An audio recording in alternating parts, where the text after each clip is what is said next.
Now we are going to start chapter number 11, which is homeostasis. So the question is, what is homeostasis? It is the maintenance of internal conditions of body at equilibrium despite the changes in external environment.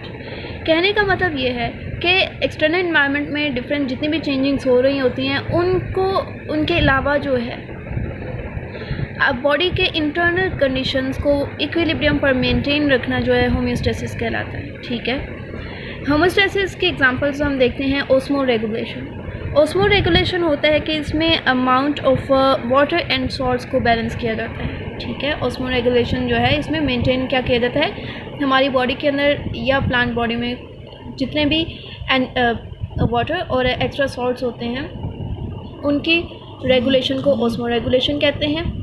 Thermo regulation कहलाते हैं temperature maintenance को, और excretion होता है nitrogenous waste जितने भी हैं उनको बॉडी से रिमूव करने का प्रोसेस जो है वो एक्सक्रीशन कहलाता है। और ये तीनों एग्जांपल्स हैं होम्योस्टेसिस की। अब होम्योस्टेसिस जो है वो प्लांट्स और एनिमल्स में डिफरेंट तरह की होती है। तो सबसे पहले हम प्लांट्स में देखते हैं होम्योस्टेसिस का प्रोसेस। अब डिफरेंट मैकेनिज़म्स होते हैं प्लांट्स के अंदर होम्योस्टेसिस के। ठीक है, जैसे removal of extra carbon dioxide and oxygen और एक्स्ट्रा कार्बन डाइऑक्साइड को कैसे रिमूव किया जाता है प्लांट्स के अंदर, ये दो सिचुएशंस को फेस करता है। During day time carbon dioxide is produced during respiration and is utilised in photosynthesis. मतलब रेस्पिरेशन के दौरान जो कार्बन डाइऑक्साइड ये रिलीज़ करता है प्लांट्स, उसी कार्बन डाइऑक्साइड को ये फोटोसिंथेसिस के लिए यूटिलाइज़ कर लेते हैं। ठीक है, तो कोई एक्स्ट्रा कार्बन डाइऑक्साइड नहीं होती।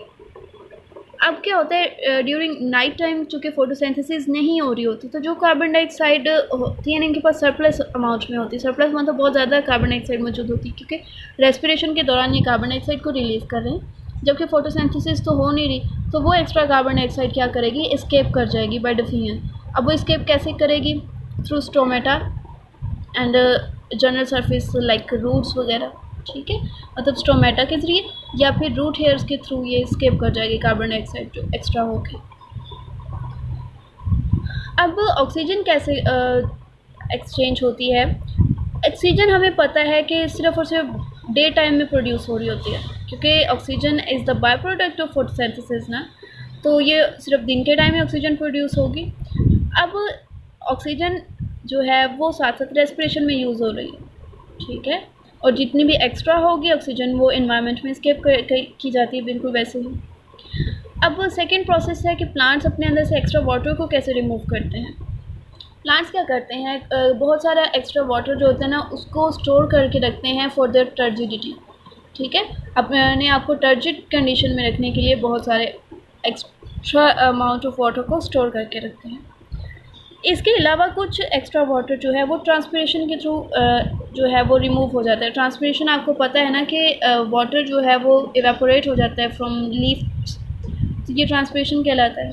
कुछ एक्स्ट्रा वाटर ट्रांसपिरेशन के थ्रू रिमूव होता है। और बाकी का जो है, अब कुछ प्लांट्स के अंदर स्पेशल पोर्स होते हैं। ठीक है, उन पोर्स के थ्रू वाटर जो है ना वो फोर्स होता है, बाहर की तरफ फोर्स किया जाता है। इस प्रोसेस को ग्लूटेशन कहते हैं। जैसे आपने ग्रासेस के ऊपर देखा होगा, ये ड्रॉप्स के फॉर्म में वाटर जो है ना उनके पत्तों के ऊपर स्टोर हुआ जाता है। इन ड्रॉप्स को ड्यू ड्रॉप्स भी कहा जाता है। ठीक है, ये प्रोसेस ग्लूटेशन कहलाता है।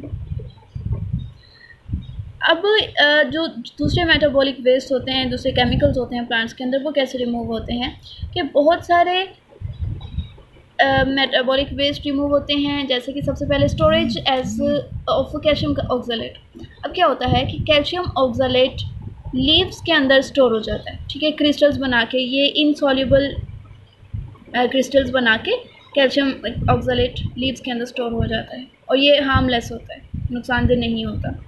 लीफ फॉल, अब क्या होता है कि जितना भी ये मेटाबॉलिक वेस्ट होता है ना, ये लीव्स के अंदर स्टोर होता रहता है। और हर साल हमने देखा है ऑटम में प्लांट्स अपने लीव्स को गिरा देते हैं, ये लीफ फॉल के तौर पर। और वो येलो लीव्स होते हैं ना, येलो सारे वेस्ट मटेरियल की वजह से होता है कि वेस्ट मटेरियल प्लांट्स के अंदर स्टोर होता रहता है और साल के अंदर जो है वो एक साल के बाद ये अपने आप को पत्ते गिरा देता है। तो इस तरीके से भी ये मेटाबॉलिक वेस्ट से रिमूव होते हैं।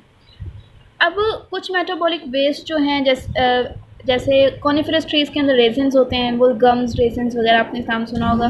कीकर के अंदर, कीकर का जो प्लांट होता है उसमें गम्स के तौर पर ये रिलीज़ होते हैं। रबर प्लांट में लेटेक्स होता है। इसी तरीके से म्यूसिलेज, जैसे लेडी फिंगर में आपने वो देखा है ना, एक लेसदार सा होता है जिसको हम म्यूसिलेज कहते हैं। तो ये सारे मेटाबॉलिक वेस्ट हैं जो इस तरीके से रिमूव होते हैं।